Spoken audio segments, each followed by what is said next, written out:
15 अगस्त के शुभ अवसर पर आप सभी छात्र छात्राओं को विद्यालय के प्रबंधक जी, प्राचार्य जी, अन्य उपस्थित शिक्षक, शिक्षकेतर कर्मचारी सबको 15 अगस्त के शुभ अवसर पर स्वतंत्रता दिवस की शुभ हार्दिक कामनाएं। सबका स्वागत, वंदन, अभिनंदन। जैसा कि हम सभी को पता है कि हमारा देश 15 अगस्त 1947 के पहले अंग्रेजों का गुलाम। तो अंग्रेजों की जो गुलामी थी वह आप लोगों को पता नहीं होगा, क्योंकि आज का जनरेशन किसी कार्य से थोड़ा सा विरक्त होने लगा है, नई जनरेशन। लेकिन जब पहले खेत की जुताई होती थी तो एक बार जोतने के बाद जब दोबारा जोता जाता था तो उसको हम सेमरा कहते हैं। तो जो गुलामी थी हमारी जो है 15 अगस्त 1947 के पहले, वह सेमरा वाली गुलामी थी, क्योंकि एक गुलामी की बेड़ी से हम जकड़े हुए थे कि दूसरी गुलामी हमारे ऊपर आकर के सवार हो गई। यह हम हर राष्ट्रीय पर्व के दिन, चाहे स्वतंत्रता दिवस हो चाहे गणतंत्रता दिवस हो, हमें एक लंबा चौड़ा भाषण देते हैं कि हमारा देश गुलाम हुआ, स्वतंत्र हुआ, यह किए हुआ किए, हमारे देश के सपूतों ने यह कुर्बानी दिया हुआ, क्या किया, हमें ऐसा करना चाहिए, हमें वैसा करना चाहिए। तो यह एक मिथ्या जो है ढकोसला होता है। हम उनको श्रद्धासुमन अर्पित करते हैं, हम अपने क्रांतिकारियों को, शहीदों को श्रद्धासुमन अर्पित करते हैं, लेकिन सिर्फ वाणी से करते हैं, नियत नहीं करते हैं। जिसको हम कहते हैं कथनी करनी में पर्याप्त अंतर होता है। हमारे जो अमर शहीद, जो हमारे देश को स्वतंत्र कराने के लिए अपना सर्वस्व न्यौछावर कर दिए, उनके लिए सच्ची श्रद्धांजलि हमारी तभी होगी कि जब हम उनके कदम चिन्हों पर चले, या कदम चिन्हों पर चलने के बजाय हम एक अपना नया जो है मार्ग प्रशस्त करें, जो राष्ट्र के विकास में, राष्ट्र की अखंडता में, राष्ट्र की एकता में सहायक हो, जो एक नया पथ बनाते हैं। सर्वत्र उन्हीं का पूजन होता है, वंदन होता है। एक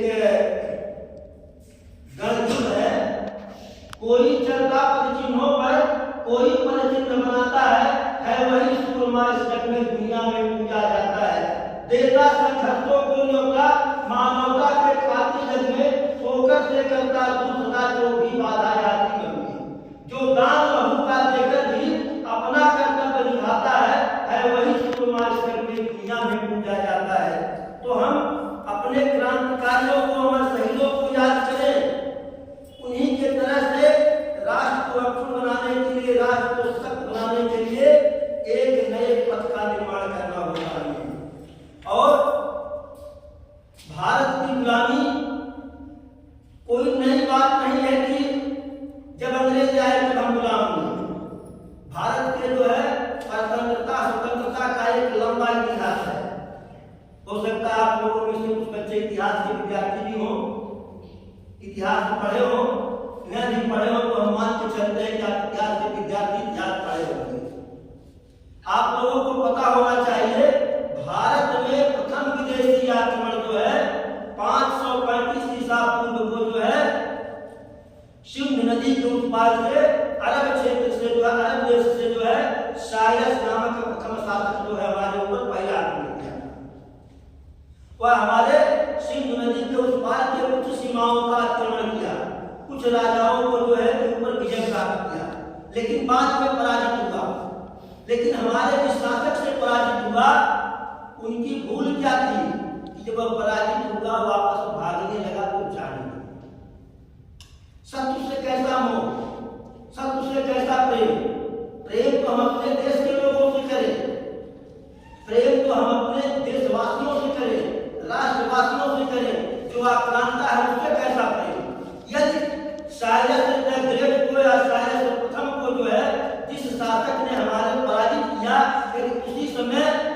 पीछा करके उसका वध कर दिया होता तो हजारों साल तक किसी विदेशी आक्रांता का जो है उसके अंदर यह हिम्मत नहीं होती कि भारत की तरफ निगाह उठाए।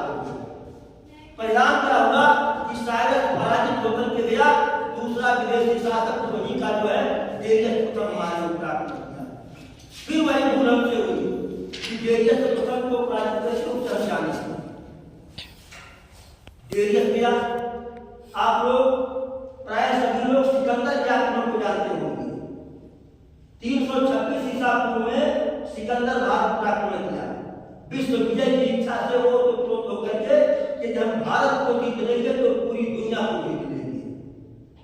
भारत के कुछ क्षेत्रों पर विजय प्राप्त नहीं किया क्योंकि सिकंदर एक कुशल सेनापति, कुशल वक्ता और कुशल नीति निर्माता था, युद्ध नीति का निर्माता था, रणनीति का निर्माता था। व्यूह रचना में सिकंदर बहुत ही पारंगत था।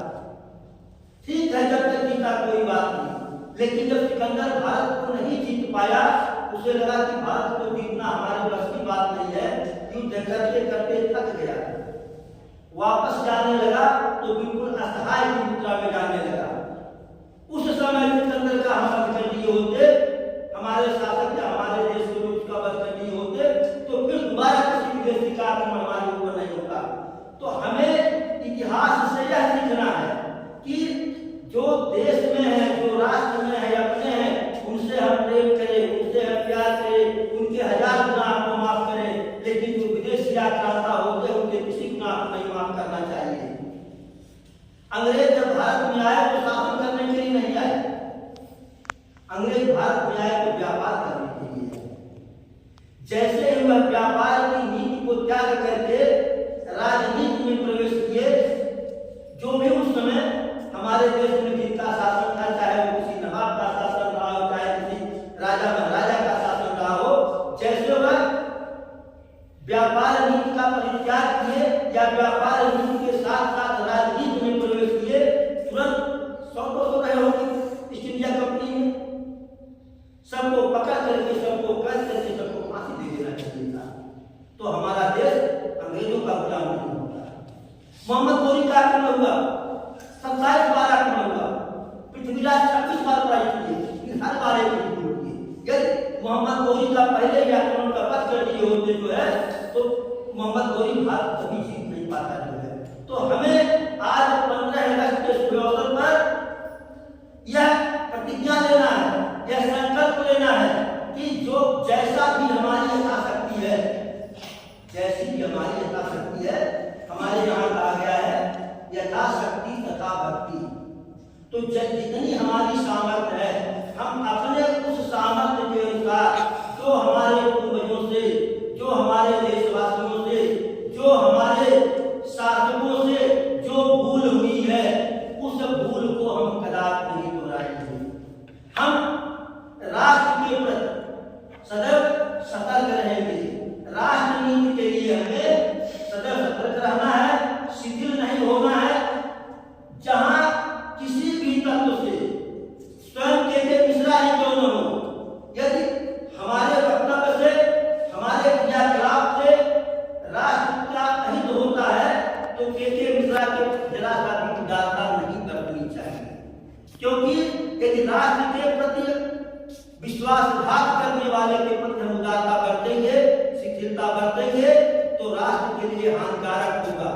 क्योंकि राष्ट्र प्रथम होता है, पहले राष्ट्र तब हम। राष्ट्र निर्माण के लिए एक सिद्धांत होता है, यदि एक व्यक्ति का परित्याग करने से किसी घर में, किसी परिवार में समरसता बनी रहे, परिवार विकास के मार्ग पर चलता रहे, परिवार की अर्थव्यवस्था डेवलप करती रहे, तो नीति कहता है कि एक व्यक्ति का परित्याग कर देना चाहिए। यदि किसी गांव में एक घर है जो गांव के लिए अभिशाप बन रहा है, जो गांव में खुराफात कर रहा है, तो उस एक घर का परित्याग करके संपूर्ण गांव वालों को गांव की खुशहाली को कायम रखना चाहिए। यदि किसी एक गांव का परित्याग कर देने से किसी जिला के कोई गांव है और पूरे जिला के विकास में, जिला के सौहार्द में बाधक बन रहा है, उस गांव का परित्याग कर देना चाहिए। इस प्रकार से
और यह भी हम जानते हैं कि जब हमारी मृत्यु आनी है तभी हमारी मृत्यु आएगी, उसके पहले हमारी मृत्यु नहीं आएगी।